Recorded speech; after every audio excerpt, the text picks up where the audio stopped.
Heat and humidity across the Bluegrass State, typical for this time of year. We'll track that and an increase in thunderstorms just ahead.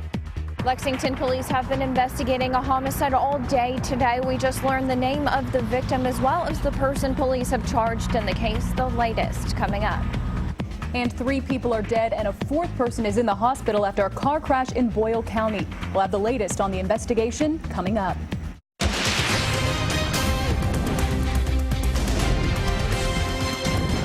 WKYT News starts now with breaking news.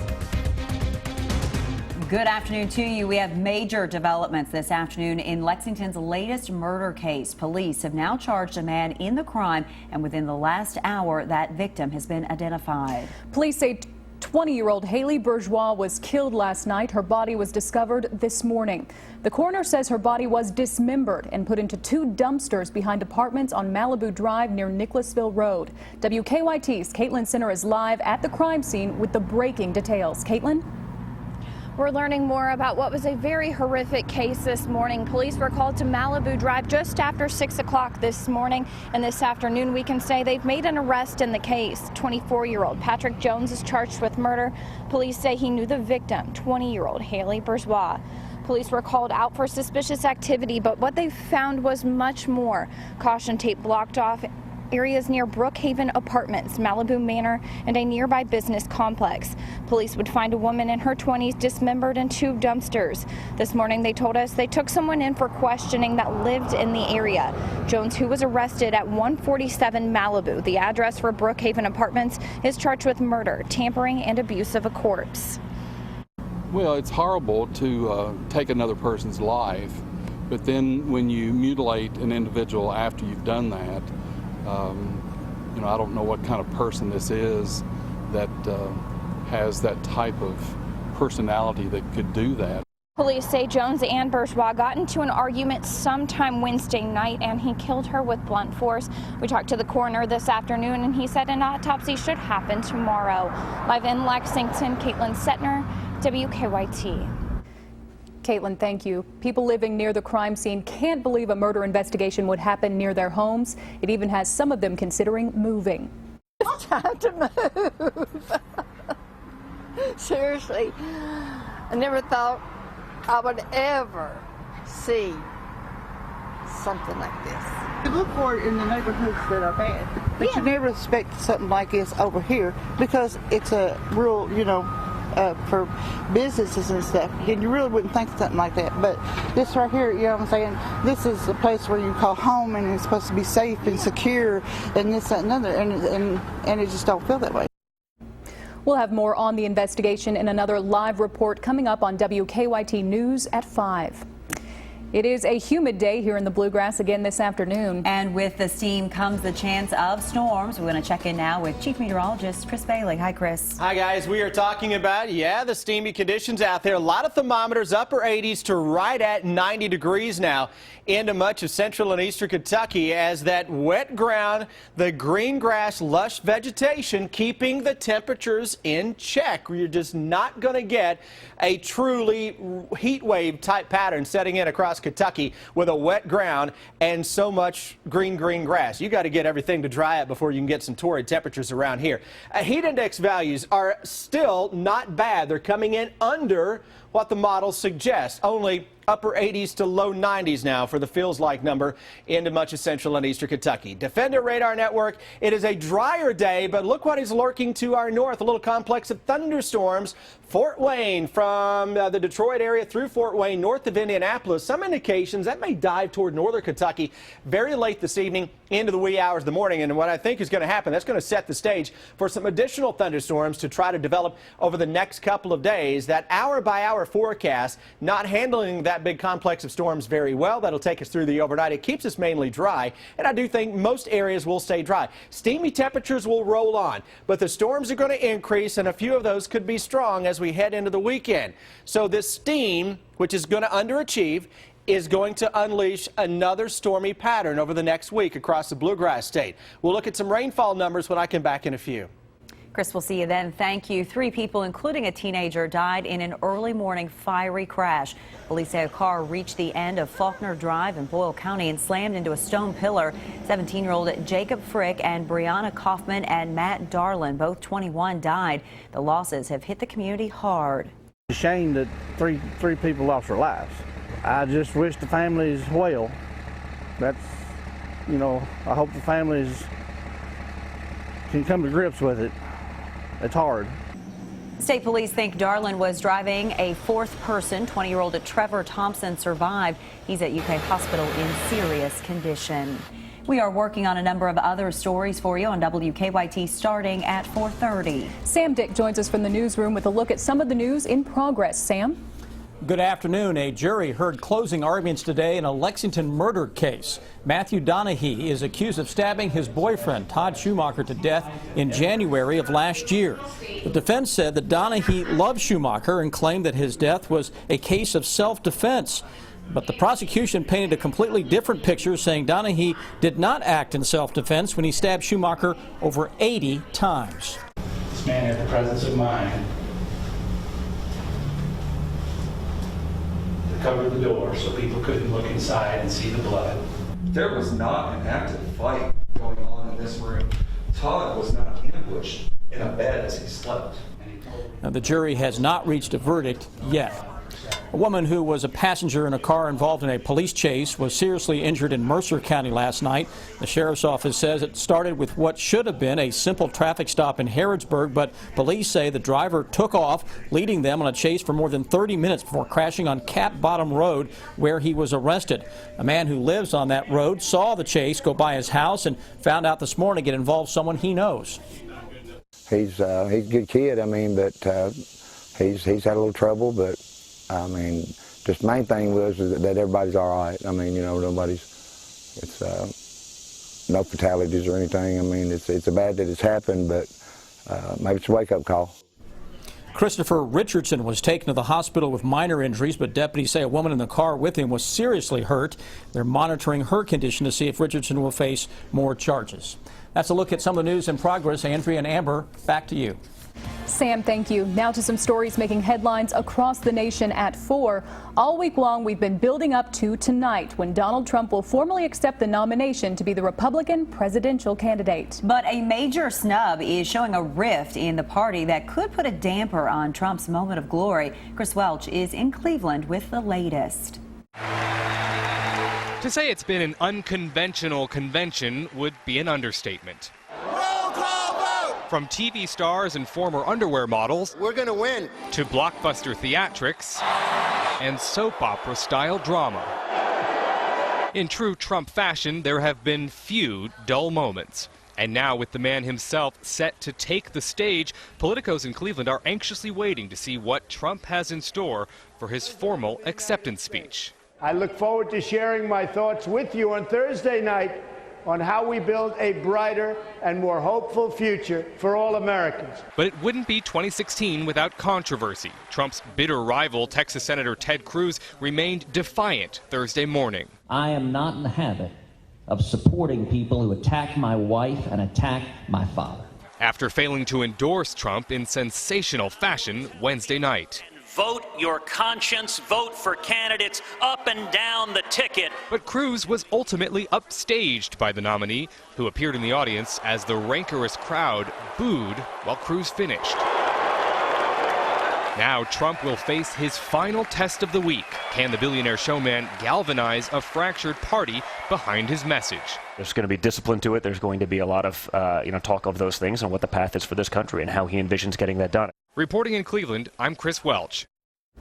Cell phone video shows the moments leading up to a police shooting of an autistic man's caregiver who was unarmed in Florida. As long as I got my hands up, they're not going to shoot me. This is what I'm thinking. They're not going to shoot me. Wow, was I wrong? North Miami police say they responded to reports of a man threatening to shoot himself. Officers found therapist Charles Kinsey, trying to get his 27-year-old patient back to a facility that he wandered away from. Police reportedly ordered the 2 men to lie on the ground. Kinsey lied down and tried to get his patient to comply when police say an officer fired 3 times, hitting Kinsey in the leg.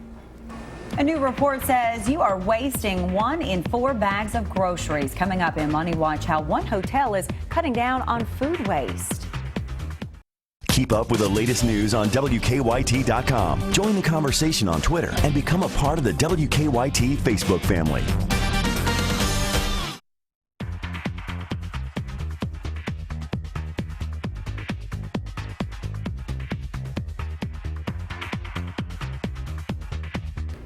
Welcome back to WKYT News at 4. Federal regulators are suing to stop one of Kentucky's biggest employers from merging. That begins today's Money Watch. The Department of Justice says Aetna's proposal to buy Louisville-based Humana for $34 billion would increase health care costs and lower the quality of care. The DOJ is also trying to stop Anthem and Cigna from merging for the very same reason. The middle class is being squeezed. New data from the Congressional Budget Office shows 81% of middle-class American households had falling or flat incomes in the decade ending in 2014.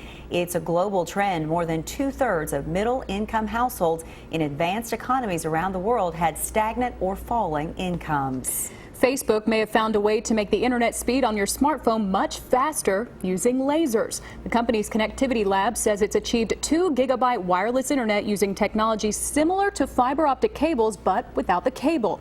It's intended for rural areas with weak internet service.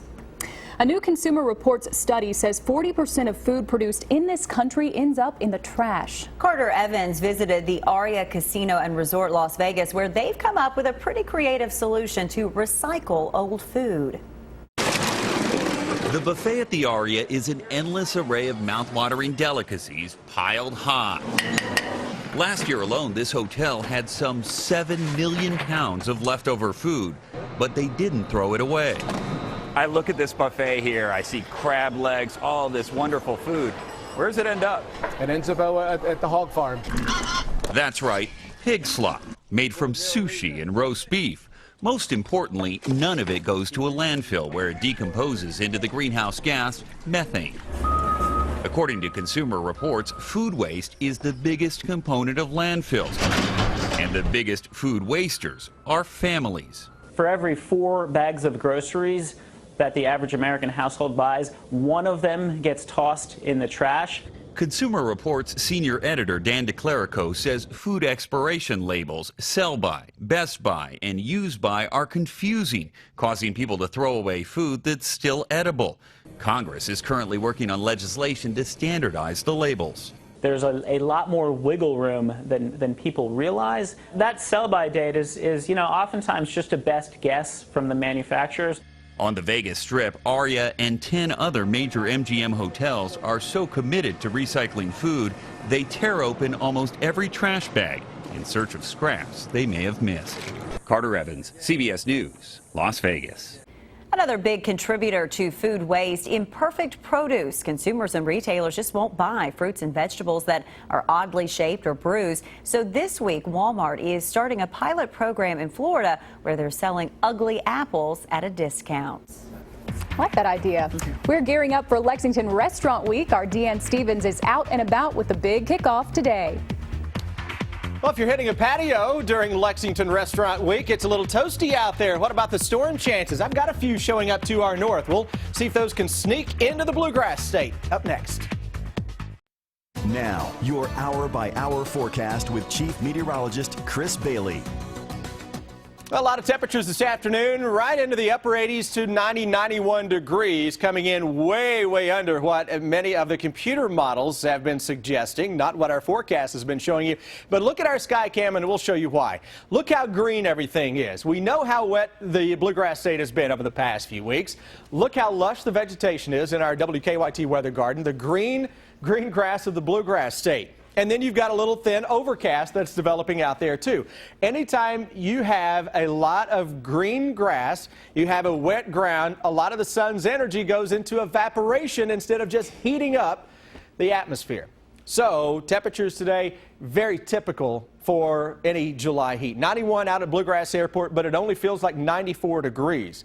Far cry from, again, what a lot of the computer models were suggesting for us. Right at 90 into much of central and eastern Kentucky. We look at your Defender radar network. Nothing locally, but let's bounce it out. Let's go up into the Hoosier State and northern parts of Ohio into Michigan. Line of thunderstorms. It's going to try to turn the corner and work its way on into central and eastern Kentucky. Notice those clouds. Those are cirrus clouds. Some of the tops of those thunderstorms are blowing off and kind of giving you the direction that line of thunderstorms will try to head. Look at those clouds coming in from north to south. So at some point later tonight or tomorrow, would not surprise me if we don't try to squeeze out a thunderstorm complex dropping in from north to south. Temperatures tomorrow back up into the low 90s for many of us.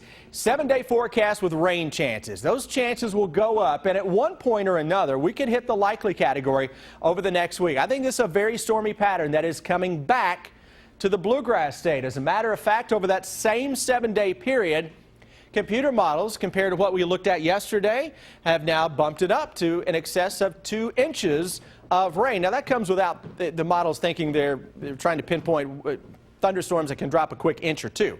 7 o'clock this evening, we're still into the upper 80s to around 90. Can we squeeze out a thunderstorm late tonight, early tomorrow morning? It is a possibility, but look what happens tomorrow.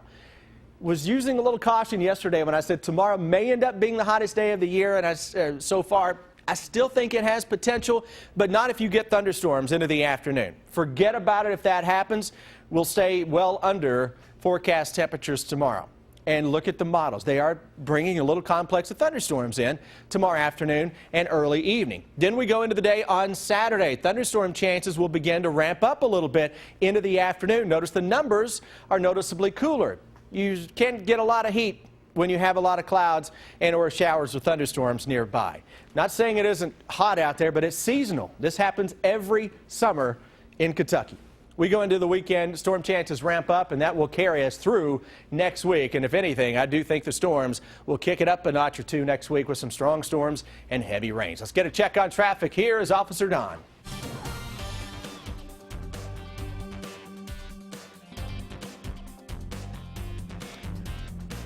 All right, well, Don isn't with us right now, so let's talk a little traffic on our own here, show you what is going on. We look across Lexington. We have several accidents that are showing up, most of those on the south side of town. Got an accident, Man-O-War at Tate's Creek Road. That'll cause a bit of a backup there. Also, Fairfield Drive at Southview, and another accident not too far away from Henry Clay High School, Richmond Road at St. Anne Drive. All right, thank you, Chris. We've been talking about it for a while now, but it is finally here today, the kickoff to Lexington Restaurant Week. Hope you're hungry. Deanne Stevens is out and about today. She joins us now from Cheapside with more. Hi, Deanne. Hey, good afternoon, guys. We decided to take things outside in order to kick off Lexington Restaurant Week at the beautiful Cheapside, downtown Lexington. And we picked a beautiful day for it, didn't we, Jeff? It's lovely. The sun is shining. It's a little warm, but it's great. It's a little warm. The food is fantastic here. And I said to you, I'm kind of glad to know that Cheapside, for those of us who may or may not have spent some time here in the 90s, served more than drinks. Absolutely. Yeah, we encourage you to have some food between drinks, but by all means have cocktails too. That's right. Cheapside's always been a fun place to come to. And you guys up in your culinary game, I understand. We're working on it. We've put a little more emphasis on doing some smoked meats in-house. The dish I've made for you today will show you that, I hope. We used to do like a modern Mexican thing, and there's still elements of that, but we're kind of phasing that out slowly. Okay, so what do we have on the menu for Lexington Restaurant Week? These are this is our house ground short rib and pork belly meatballs. We cold smoke both meats, then we grind them in-house. Then they're pan seared, and we serve them in a sweet chili sauce. It's some sriracha and some maypoi sweet chili, cumin. There's a little ketchup in there just to keep it American. Yeah. And I think they're pretty delicious. Well, it looks and sounds amazing. This being part of Lexington Restaurant Week, what does that do for Cheapside? You guys are always packed down here, but it really gets folks out, doesn't it? Well, myself and my two partners just bought Cheapside about 3 months ago. And one of our goals, even though it's been here for 31 years and almost everyone knows it, there's always people that haven't been here. So Restaurant Week hopefully will help us bring in some new faces, show them what we do and how we do it, give them some of those cocktails on this patio you were talking about, and I think they'll come back. Yeah, I think so too. And we definitely want everyone to be a part of Lexington Restaurant Week. It is a simple thing to do. Kicking off right now, Connie Miller, get them out here. What do we do? Day one, this is the best of the best, the very best restaurants in the Bluegrass strutting their stuff. So they're preparing the best multi-course meals or 2 for $26 that they possibly can. We have some great restaurants here, and this is the best restaurants in Central Kentucky showing their stuff off. All right, and we will be showing off what's happening across the street at Dudley's. That's coming up at 4:50 as we continue the fun and kicking off Lexington Restaurant Week. I'm Deanne Stevens, out and about. Where's my fork? Or do we just use our fingers? Your fork is hidden. I hid your fork. Hey, are you kidding? I use my fingers around here. We're not standing on ceremony. Getting a taste here at Cheapside. Back to you guys. That was delicious. Thank you. I'm glad you liked it.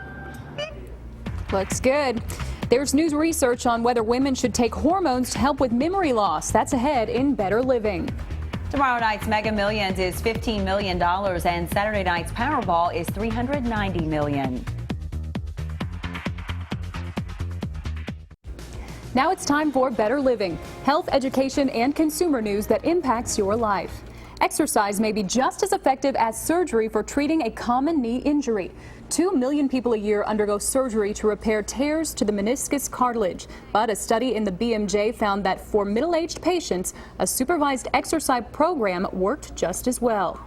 New research finds that hormone therapy is not an effective cure for memory loss. A study at Stanford University measured brain function in women taking estrogen after menopause. It found no improvement in memory or other mental skills for women, no matter when they started taking the hormones. And young children may have a harder time learning new words if they're surrounded by a lot of background noise. Researchers at the University of Wisconsin tried teaching toddlers new words. They found children in quieter environments learned more quickly. Now let's head to Chris for another check of the weather. Yeah, a little steam out there this afternoon. A lot of upper 80s to around 90 degrees for the temperatures. And look what's starting to show up now. A little bit of cloud cover from Lexington toward the Frankfort and Florence area. E-Town with some clouds. More sun showing up into southeastern Kentucky, but I'll tell you, on that northern horizon right now, beginning to pick up on a little bit of cloud cover. Those current readings are right at 90 degrees into much of central and eastern Kentucky, and that's really something we expect about this time of year each and every year. So if you're going to be out over the next few days, just know it's a typical brand of heat. Yeah, it is hot, and I know my mom actually just texted me during the newscast and made sure that I told everybody that if you have pets outside, check on them. Yes, make sure they have plenty of water. There you go. There you go. Thank you, Mama Lindsay. The news is just now getting started. Here's Sam Dick and Amber Philpott with what we're working on at 4:30.